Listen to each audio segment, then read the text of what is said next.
Au chapitre 25, on est toujours dans le traitement des fautes à l'intérieur d'un groupe par Saint Benoît.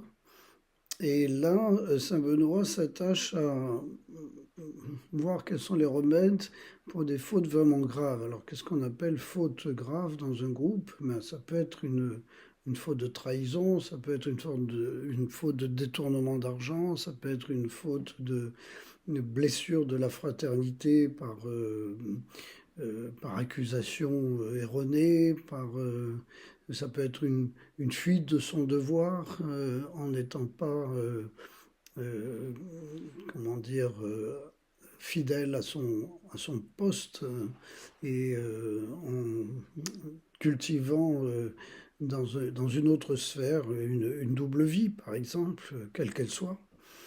Voilà, des exemples. Et on ne peut pas rester de glace par rapport à une situation comme celle-là. Il y a un devoir de la fraternité d'aider celui qui se trouve dans ces situations de faute grave à revenir en quelque sorte dans la communion et à servir la communion.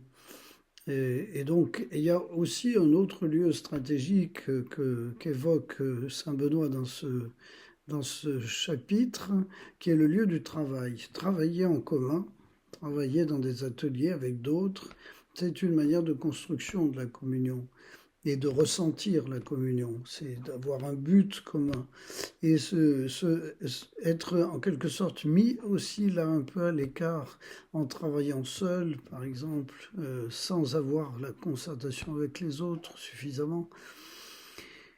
Et puis aussi avec des frères autour de soi qui ne,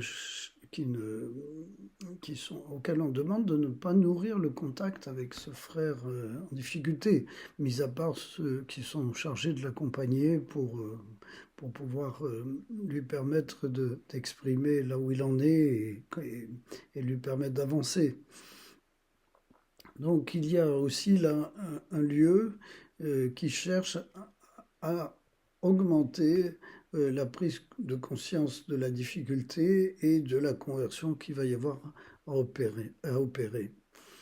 Donc ces trois lieux, dans les deux derniers chapitres là qu'évoque Saint Benoît, la prière, le repas, le travail, sont les lieux communs où on va traiter en quelque sorte la difficulté de la faute pour un, un membre du groupe qui va devoir se réveiller en quelque sorte pour retrouver la communion. Les fautes sont toujours situées en rapport avec la communion fraternelle. C'est moins directement la faute morale subjective, même si évidemment ça comporte cette dimension-là aussi, que la faute à l'égard du bien commun qui n'est pas portée avec les autres. Et là, évidemment, on est très très très loin des mentalités modernes et on comprend que tous ces chapitres-là ne soient très peu commentés et n'intéressent pas beaucoup les personnes qui lisent la règle de Saint-Benoît pour la première fois en se disant mais qu'est-ce qu'on a à voir avec ça, qu'est-ce que c'est que ce genre de traitement. Mais dans des sociétés comme les nôtres, où le juridique et le traitement moral sont si importants, alors même que